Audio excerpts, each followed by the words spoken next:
오늘 우리에게 주신 하나님 말씀은 창세기 21장 22절부터 34절까지 말씀입니다.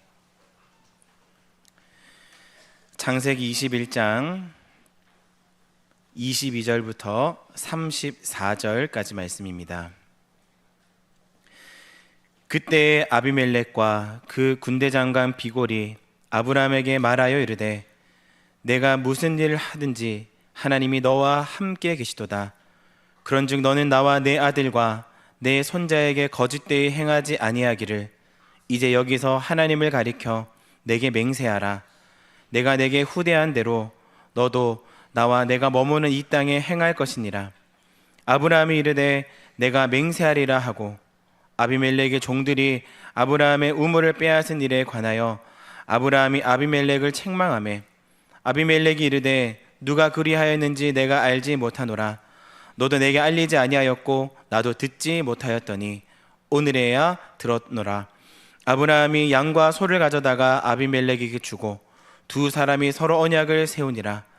아브라함이 7 암양 새끼를 따로 놓으니 아비멜렉이 아브라함에게 이르되 7 암양 새끼를 따로 놓으면 어찌미냐. 아브라함이 이르되 너는 내 손에서 이 암양 새끼 7을 받아 내가 이 우물을 판 증거를 삼으라 하고 두 사람이 거기서 서로 맹세하였으므로 그곳을 브엘세바라 이름하였더라. 그들이 브엘세바에서 언약을 세우매 아비멜렉과 그 군대 장관 비골은 떠나 블레셋 사람의 땅으로 돌아갔고 아브라함은 브엘세바에 에셀 나무를 심고 거기서 영원하신 여호와의 이름을 불렀으며 그가 블레셋 사람의 땅에서 여러 날을 지냈더라. 아멘.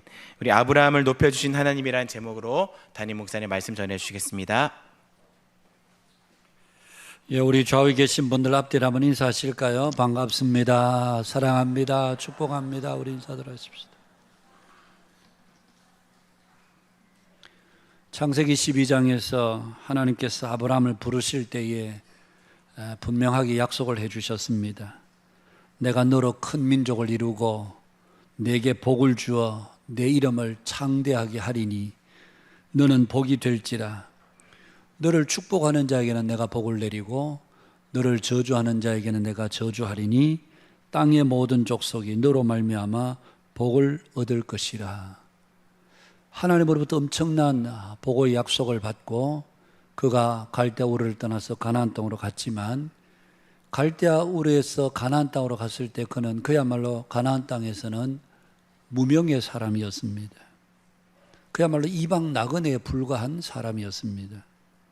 모든 불이익과 위험을 감수해야 했고 자신의 아내를 누이라고 속여야 할 만큼 생명의 위험을 느끼는 아브라함이었습니다.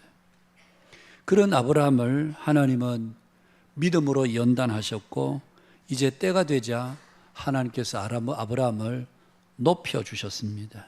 그것이 오늘 우리가 읽은 본문의 내용입니다.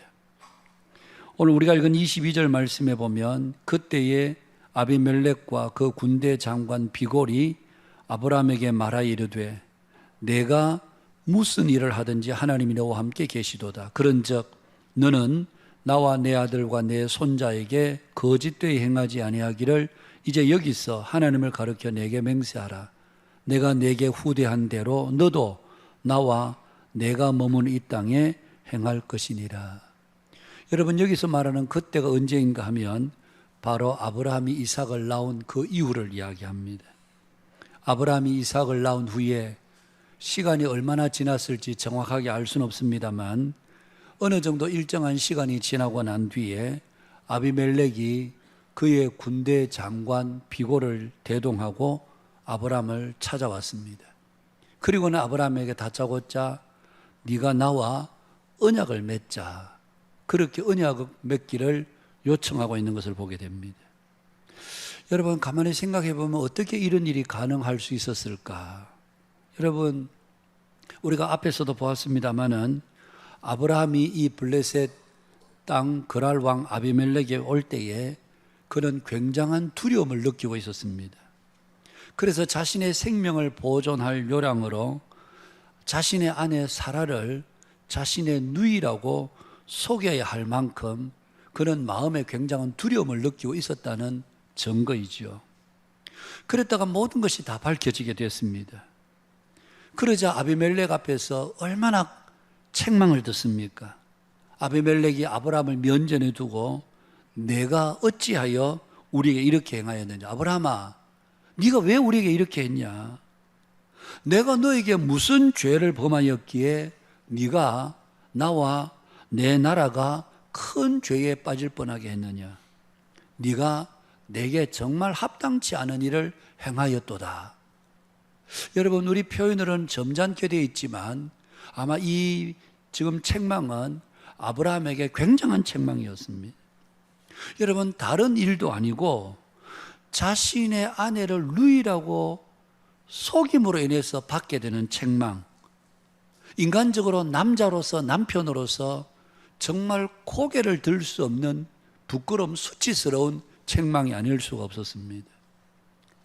아마도 아비멜렉이 말은 그렇게 하지 않았습니다마는 속으로 아브라함을 얼마나 비웃었겠습니까?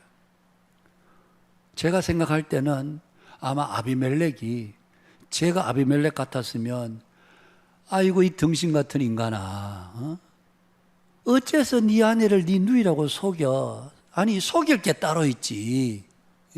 어떻게 너의 아내를 너의 누이라고 속이고 그래서 네 생명을 구걸하려고 그렇게 네 아내를 속여 팔아넘기냐? 아마 이런 부끄러운 책망을 아브라함이 들어야만 했었습니다. 여러분, 아비멜렉의 눈에는 그런 아브라함이 정말 가련하고 불쌍하고 비참하게 보이기 짝이 없었을 것입니다.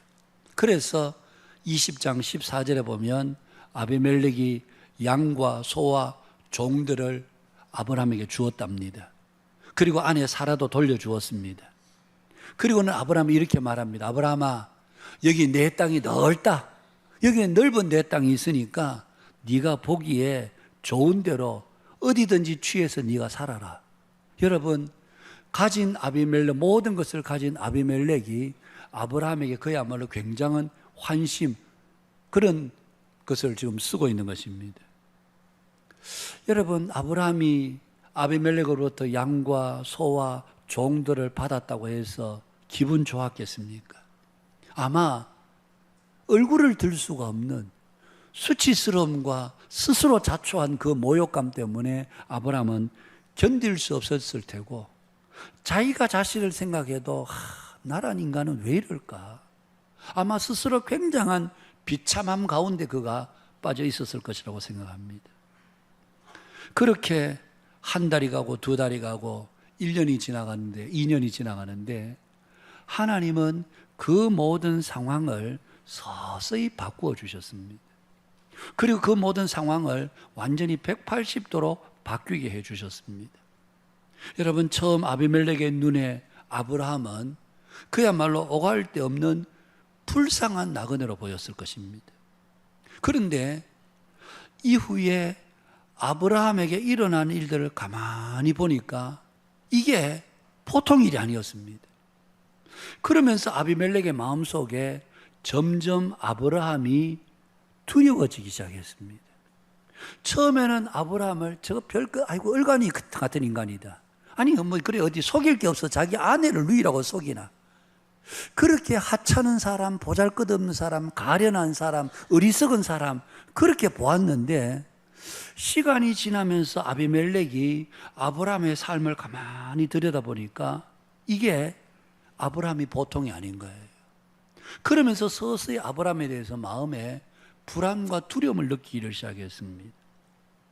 아브라함이 기도하자 자신의 병이 치유되고 자신의 집안에 있는 모든 여인들이 태의 문이 열리면서 임신을 하게 되고, 그리고 아브라함이 하는 일마다 무엇이든지 얼마나 잘 되는지 어디 가서 그냥 땅을 파기만 하면 거기서 우물이 솟아나기도 하고, 짐승들은 때를 이루어서 번성하기도 하고, 게다가 100세가 된 아내 사라가 아들을 낳았다고 온 주민들이 떠들썩하게 되는 이런 희한한 일들을 아비멜렉이 보면서 점점 아비멜렉의 눈에 아브라함이 두려운 존재로 보이기를 시작했던 것입니다.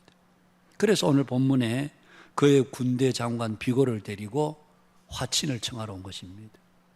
그의 군대 장관 비골을 데리고 왔던 것은 아비멜렉과 협상해서 내가 밀리지 않겠다, 그래도 내 옆에 군대 장관이 있어, 그런 어떤 상징적인 의미로 그의 군대 장관 비골을 데리고 왔던 것입니다. 여러분 한번 생각해 보십시오. 이런 상황에 여러분 한 이민자에 대해서 그 나라의 왕이 위협을 느끼고 있다. 여러분 이게 가능한 일이겠습니까? 아브라함은 혈혈단신입니다. 그의 집에 뭐 종들도 있었겠습니다만은, 그러나 아비멜렉과 비교하면 이거는 비교할 대상이 아닙니다. 아브라함은 그 나라에 어떤 의미에서 빌부터 살기 위해서 온 사람입니다. 그 나라의 주인은 아비멜렉입니다. 그러면 여러분 당연히 아비멜렉은 아브라함을 조금 더 두려워할 필요도 없고 아브라함에 대해서 걱정하거나 염려할 필요가 없었습니다. 그런데 오늘 아비멜렉이 아브라함에게 와서 정중하게 화친을 요청하는 것입니다. 저는 이 설교를 준비하면서 하나님께서 오늘 이 말씀을 통해서 우리에게 전하고자 하는 메시지가 뭘까? 그래서 저는 오늘 설교의 제목을 아브라함을 높여주신 하나님, 그렇게 설교 제목을 정했습니다.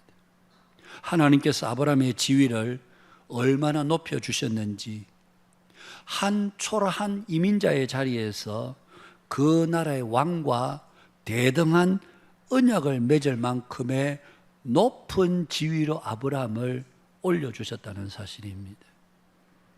여러분 아브라함이 이렇게 이 그랄왕 아비멜렉과 대등한 위치에서 언약을 맺을 만큼 이런 높은 지위에 올라서게 될 수 있었던 이유는 뭘까요? 그것은 다른 이유가 없습니다. 아브라함이 전적으로 하나님의 말씀에 순종했기 때문이었습니다. 여러분 이것이 바로 우리가 세상 가운데 하나님께서 아브라함의 지위를 높여주셨듯이 하나님께서 우리를 높여주시는 이유는 다른 이유가 아닙니다. 내가 능력이 뛰어나다, 그거 아닙니다. 내가 좀 지위가 있다, 그거 아닙니다. 내가 돈을 좀 많이 가져, 그거 아닙니다. 우리가 하나님의 말씀에 순종할 때 하나님께서 그 사람의 지위를 높여주시는 것입니다. 신명기 28장에 보면 이런 말씀이 있습니다. 내가, 하나님께서 이스라엘 백성들에게 약속하신 말씀입니다. 이스라엘 백성들아, 너희들이 하나님 여호와의 말씀을 삼가 듣고 내가 오늘 너희들에게 명령하는 그 모든 명령을 지켜 행하면, 그 다음 보십시오. 여호와께서 너를 세계 모든 민족 위에 뛰어나게 하실 것이다, 그렇게 말씀합니다. 여러분 이스라엘이 강한 나라여서가 아닙니다. 땅덩어리가 컸어도 아니고 많은 백성들이 있어서 그런 것이 아닙니다. 너희들이 여호와 하나님의 말씀을 삼가 듣고 하나님 여호와께서 명령하는 그 모든 명령을 지켜 행하면 하나님 여호와께서 너를 세계 모든 민족 위에 뛰어나게 하시겠다. 이게 하나님의 약속의 말씀입니다. 여러분 지금도 이스라엘은 작은 나라입니다. 작은 나라입니다. 인구도 그렇게 많지 않습니다. 그럼에도 불구하고 여러분 강대한 나라 미국이 이 이스라엘의 중동 정책에 있어서만큼은 늘 이스라엘 편을 들 수밖에 없습니다. 여러분 작은 나라지만 그 영향력은 여러분 미국도 함부로 이스라엘을 함부로 하지 못할 만큼 강대한 나라, 세계 모든 민족에 내가 뛰어나게 하시겠다. 여러분 이게 하나님의 약속입니다. 우리나라가 작습니다. 자원도 없습니다. 그러나 너희들이 하나님의 말씀을 듣고 그 명령에 우리가 지켜 행하면 내가 너희들을 세계 모든 민족 가운데 뛰어나게 하겠다. 이게 하나님의 약속입니다. 나라만이 아닙니다. 여러분 우리 자신들도 마찬가지입니다. 아브라함이 초라했습니다. 그랄 땅 아비멜렉에 와서 그 땅에 빌부터 사는 삶이었습니다. 그러나 하나님이 그를 높여 그랄 왕 아비멜렉도 이 아브라함을 함부로 하지 못하는, 신명기 55장 너희는 나를 청종하라, 내게 나와 들으라. 그리하면 내가 다윗에게 세운 언약을 너희와 세우겠다. 그러면 사실은 말씀이 너희들이 알지 못하는 나라를 부를 때에 알지 못한 나라를 부를 때 그들이 내게 달려오리라 그렇게 말씀합니다.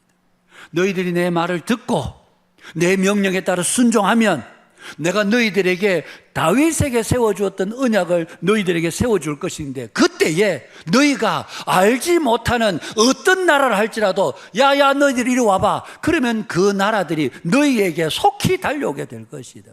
그만큼 하나님께서 그 지위를 높여주시겠다 말씀합니다.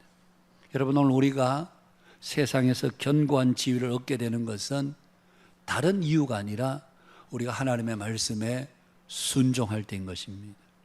여러분 오늘 아브라함을 보시면 그는 자신의 힘으로 아비멜렉을 굴복시킨 것이 아닙니다. 하나님께서 아비멜렉을 아브라함 앞에 와서 굴복하도록 하나님께서 만드신 것입니다. 여러분 아브라함이 아비멜렉을 우물 판 것 때문에 종들이 방해 짓는 것 그걸 가지고 아브라함이 아비멜렉을 책망했다 그랬습니다. 그러자 아비멜렉이 그거 나 몰랐다. 여러분 한 이민자가 그 나라 왕을 대상으로 해서 책망할 수 있습니까? 없습니다. 그럼에도 불구하고 아브라함이 아비멜렉을 책망하며 이만큼 하나님께서 그 영적 지위를 높여주셨던 것입니다. 여러분 아비멜렉이 그렇게 된 것은 무엇 때문입니까? 22절 중반절을 보십시오. 거기에 이런 말씀이 있습니다. 아비멜렉의 말입니다. 내가 무슨 일을 하든지 하나님이 너와 함께 계시도다. 아비멜렉이 처음에 아브라함은 별 볼 일 없는 사람, 자기 아내를 누이라고 속일 만큼 아주 불쌍한 사람, 미천한 사람 그렇게 여겼는데 아브라함을 가만히 보니까 이 아브라함이 보통 사람이 아닙니다. 그러면서 그가 고백한 것이 내가 무슨 일을 하든지 여호와께서 너와 함께 하시는 것을 내가 보았다. 여러분 아비멜렉만 이런 이야기 하는 게 아닙니다. 창세기 39장에 보면 요셉이 애굽의 미디안의 상인들로부터 애굽에 팔려가 보디발의 집에 종노릇하고 있을 때에 여러분 히브리에서 붙잡혀온 팔려온 노예에 불과한 요셉이었습니다마는 그러나 성경이 이렇게 이야기합니다. 그의 주인이 바로 보디발을 말하죠. 여호와께서 그와 함께 하심을 보며 그의 범사에 형통케 하심을 보았더라. 그렇게 이야기를 합니다. 요셉은 그 집에 팔려온 노예에 불과했습니다. 그런데 그 주인 되는 보디발이 가만히 보니까 여호와께서 저 아이와 함께 하시는구나. 여호와께서 저의 모든 일을 형통케 하시는구나.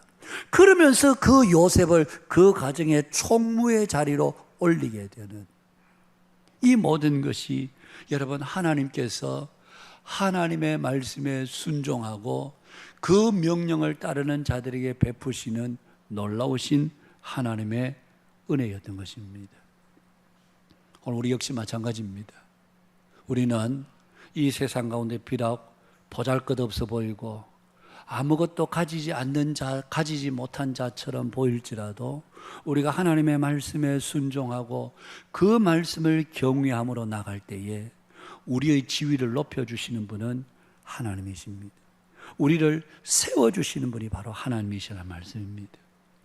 그래서 오늘 저와 여러분의 삶에 누가 우리를 볼 때에 저 사람에게는 하나님이 함께 하시네. 적어도 오늘 우리의 삶에 이런 흔적들이 남겨져야 합니다. 저 사람을 보니까 하나님 여호와께서 형통하게 하시네. 그런 삶의 이력들이 남겨지는, 그렇게 남겨지기 위해서는 다른 것 없습니다. 하나님의 말씀에 순종하고 하나님을 제일 되는 분으로 알고 그분을 경외함으로 나갈 때에 하나님께서 그 사람을 높여주시고 그 사람의 지위를 세상 가운데 든든케 해 주신다는 사실입니다. 오늘 이 시간 저와 여러분들이 아브라함이 살았던 삶의 이력처럼 말씀에 순종함으로 하나님께서 저와 여러분을 붙드시는, 하나님께서 저와 여러분들의 크신 은혜로 함께 하시는 놀라운 은혜가 우리의 삶에 충만케 되기를 주의 이름으로 축복합니다. 오늘 이 말씀 속에서 우리가 두 번째로 보게 되는 것은 그렇게 화친을 하러 온 아비멜렉에게 아브라함이 어떻게 대하는지, 아브라함이 아비멜렉을 대하는 태도, 그것을 오늘 이 말씀을 통해서 보게 되는데요. 아비멜렉이 아브라함을 찾아올 때에 군대 장관 비고를 대동하 왔지만 그의 마음속에는 아브라함에 대해서 대단히 두려워하는 마음이 있었습니다. 그래서 아브라함에게 이렇게 제안합니다. 아브라함아, 너는 나와 내 아들과 내 손자에게 거짓되이 행하지 않을 것을 하나님 여호와 이름을 가리켜 내게 맹세해라. 여러분, 이게 한 나라의 왕이, 이게 지금 한 자기 나라의 이민자로 온 그 사람에게 할 말이겠습니까? 그런데도 아비멜렉이 이렇게 말했던 것은 아브라함이 그만큼 두려웠다는 얘기입니다. 얼마나 두려웠으면 자신의 현재가 아니라 미래, 나와 내 아들과 내 손자들에게 대대로 이어가면서, 대를 이어가면서 네가 절대로 우리 가문에, 우리 가족들에게 거짓되이 악하게 행하지 않도록 하나님의 이름을, 네가 믿는 하나님의 이름을 가리켜 맹세해 달라, 이렇게 요청을 했겠습니까? 여러분, 아비멜렉의 이런 요청에 아브라함이 어떻게 응답을 합니까? 아브라함이 이르되 내가 맹세하리라. 사람들은 종종 자신이 약자로 있을 때는 겸손합니다. 약자로 있을 때는 그냥 약자 모습을 가지고 그렇게 살아갑니다. 그런데 어느 순간에 조금 돈이 벌리고 내 가진 것이 좀 쌓이고 그리고 어느 정도 지위가 좀 높아지고 사람들이 내 앞에 좀 고개를 숙인다 싶으면 옛날은 다 잊어버리고 교만하게 됩니다. 예전에 힘이 없을 때는 겸손하게 그렇게 약한 자로 살다가 사는 것이 좀 나아지고 힘이 좀 생겼다 싶으면 어느 순간에 과거는 잊어버리고 교만하게, 거만하게 사람들 위해 군림하려고 하는 그런 모습들을 우리는 주변에 많은 사람들이 보게 되죠. 한때 우리 사회에 부동산으로 인해서 부자가 된 소위 말하는 졸부들이 있었습니다. 조상들로부터 물려받은 야산의 넓은 땅이 그냥 평당 해봐야 몇십 원도 안 하는 그런 땅을 뭐 수백 평, 수천 평을 가지고 있지만 아무 돈이 되지 않을 때는 그냥 그 경작해서 겨우겨우 입에 풀칠하고 살던 사람이 갑자기 그 지역이 도시화가 되면서 개발되면서 그 땅값이 천정부지로 뛰니까 하루아침에 수십억, 수백억 그냥 돈을 거머쥐게 되는, 예전에 그냥 가난하게 입에 겨우 풀칠하고 살 때는 어디 가서 사람들 앞에 끽소리 못하고 그렇게 약자로 살다가 이제 돈을 좀 가지니까 내 주머니에 돈이 좀 있다, 그러니까 그 앞에 사람들이 와서 고개를 숙이고 이러니까 그때부터 사람이 거들먹거리기 시작하고 교만해지기 시작하는 이런 일들을 우리는 우리 도시가 형성되면서 많은 부분에서 이런 것들을 보아왔습니다. 여러분, 하나님은 우리에게 교만이 확인되는 순간 여지없이 우리를 낮추십니다. 사람을 걸음더미에서 진토에서 높이시는 분도 하나님이시지만 교만한 사람은 일시에 뒤집어 엎어버리시는 분도 하나님이십니다. 겸손한 자에게는 하나님께서 은혜를 주시지만 교만한 자들에 대해서는 하나님께서 대적하신다, 그렇게 말씀합니다. 여러분, 아브라함은 아비멜렉이 화친을 청하러 왔을 때 거만하게 굴지 않았습니다. 왜냐하면 자신의 모든 형통의 근원이 자신에게서 난 것이 아님을 아브라함은 알고 있었기 때문에 그렇습니다. 내가 가진 부, 내가 가진 능력, 이 모든 것이 내 스스로에게 난 것이 아니라 하나님께서 내게 주신 것이다. 그것을 아니까 함부로 교만하거나 거들먹거리거나 그렇게 하지 않았다. 오히려 하나님 앞에 늘 겸손했다. 하나님, 오늘 내가 가진 이 모든 것이 내 능력 아닙니다. 내 지혜 아닙니다. 모든 것이 전적으로 하나님의 은혜입니다. 하나님이 제게 부어주신 한량없는 복입니다. 이것을 아는 사람은 절대로 교만하지 않습니다. 우리가 교만한 사람이 어떤 사람이 교만합니까? 하나님의 은혜를 은혜인 줄 모르는 사람이 교만합니다. 하나님이 주신 선물인 줄 모르고 이게 내 능력으로 주어진 것인 줄 알고 착각하며 사는 사람이 교만한 사람입니다. 사람들 중에는 조그마한 힘을 가지고도 사람들 앞에 군림하려고 그러고 사람들 함부로 무시하는 그런 사람들이 있습니다. 여러분, 그런 사람들을 주위에서 보시면 저 사람은 별 사람이 아니구나, 그렇게 인정하셔도 됩니다. 저 사람은 진짜 보잘것없는 그런 사람이구나. 그런데 정말 우리가 두려워할 사람들은요, 많은 힘을 가지고서도 그 힘을 함부로 사용하지 않는 사람입니다. 교회에서도 보면 세상에서 조금 지위가 있고 좀 사람들이 좀 인정받는다 싶으면 교회 와서도 인정받을 자세를 취하고 교회 와서도 사람들을 위에 서려고 하는 그런 분들은 죄송하지만 아주 보잘것없는 사람들입니다. 그런 사람들은 가치 있게 안 여겨도 됩니다. 그런데 세상에 나가면 사람들이 떠받드는 사람, 세상에 나가면 누구나 다 칭송하는 사람, 그런데 그런 분들이 교회에 와서 빗자루 들고 청소하고 걸레 들고 쓸고 닦고 이런 사람들은 정말 두려운 분입니다. 사역하면서 그런 분들이 계셨습니다. 그래도 제법 규모가 있는 회사를 운영하고 있는 분이 아내를 따라서 처음에는 교회를 왔다 갔다 몇 번 하시더니만 어느 순간에는 이제 아내와 함께 신앙생활 하다가 이제 세례를 받고 이제 집사직분을 받고, 그래서 어느 날 목사님, 제가 교회에서 뭘 하면 좋을까요? 뭘 봉사하면 좋을까요? 그분이 그래도 나가면 중소기업에서 제법 규모가 있는 기업에서 회장님 소리 듣는 분인데 뭘 할까요? 그래서 제가 그분에게 카페 청소를 좀 해주시죠 그랬습니다. 주일날 이분은 카페 빗자루 들고 중간중간 청소하고, 그리고 또 어느 정도 청소 끝나면 테이블에 앉아서 휴대폰 꺼내는 성경 읽고, 사람들이 저분 누구 아니세요?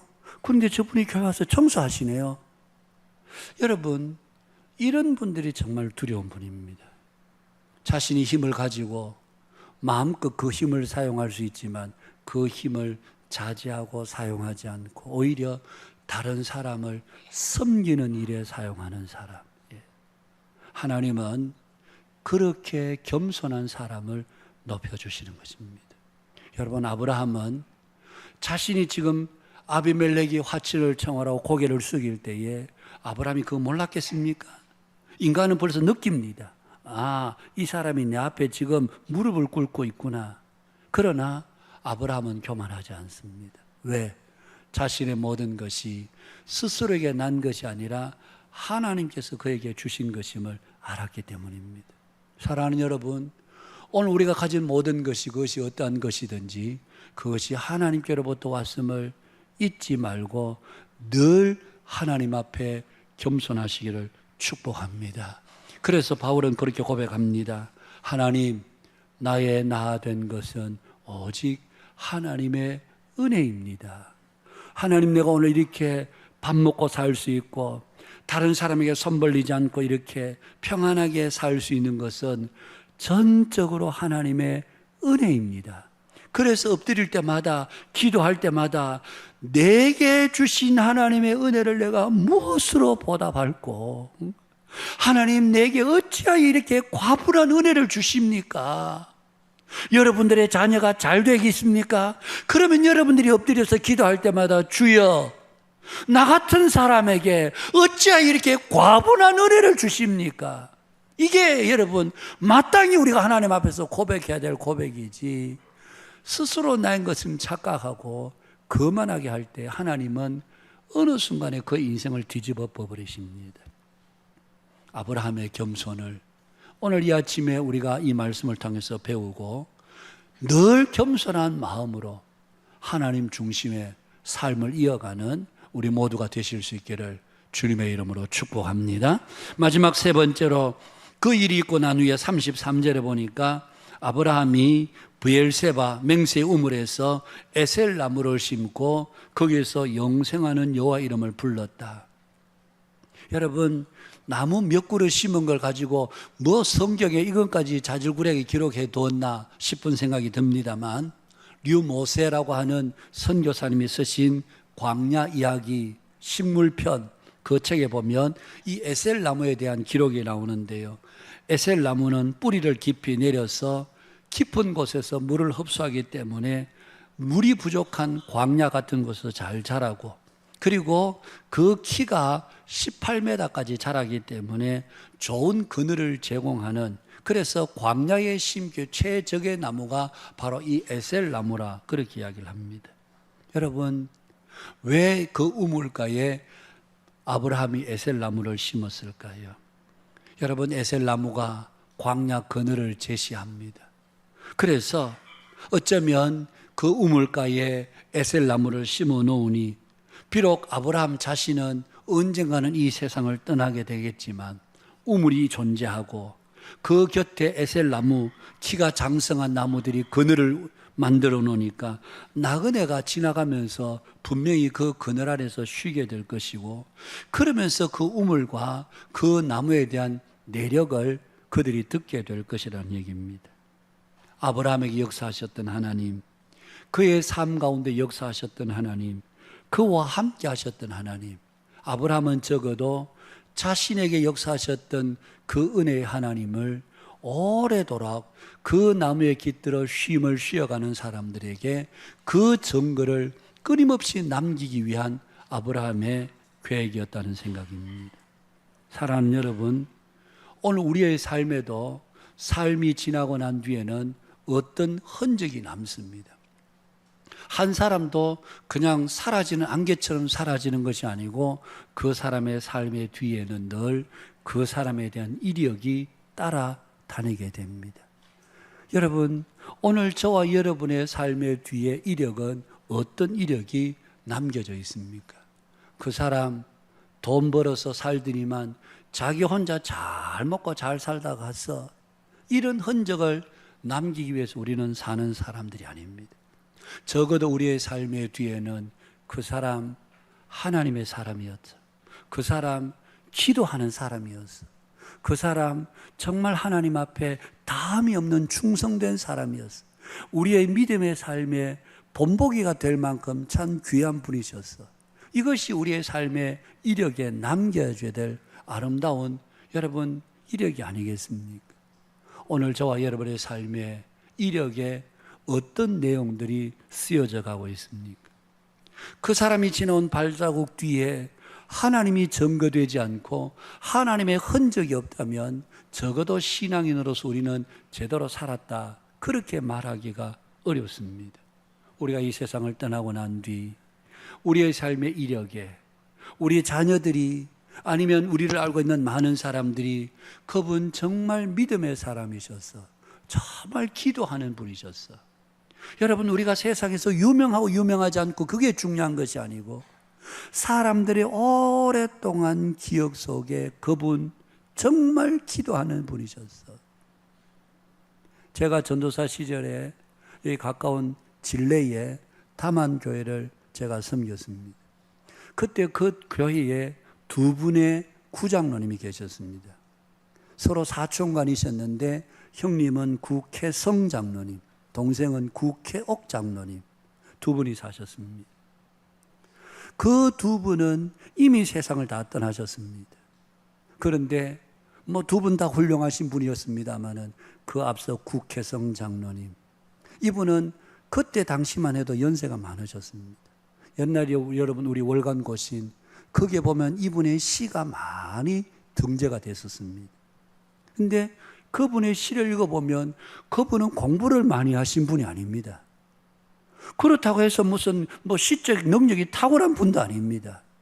그때그때마다 하나님이 주신 은혜를 따라서 기록한 그 시구를 보면요, 정말 그분의 영성이 그대로 가슴속에 전해질 만큼 그분은 다른 분이 아닙니다.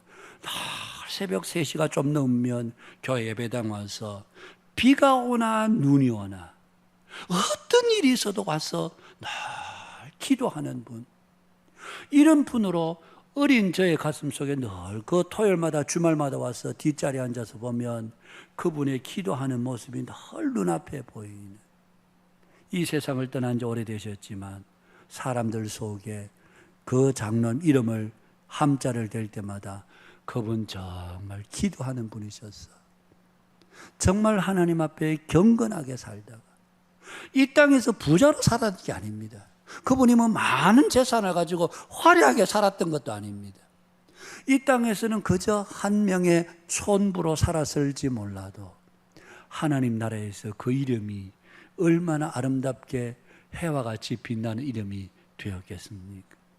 오늘 아브라함의 에셀나무를 심고 그곳에서 영생하시는 하나님의 이름을 부르며 예배했던 것처럼 저와 여러분의 삶에 아름다운 믿음의 이력이 남겨져서 우리 후대에 정말 우리를 통해서 하나님이 더 아름답게 증거되고 하나님의 은혜가 더 많은 사람들 회자되는 그런 삶이 우리 모두의 삶이 되는 복된 은혜가 오늘 이 아침 저와 여러분이 모두의 삶에 충만하게 되기를 주님의 이름으로 축복합니다.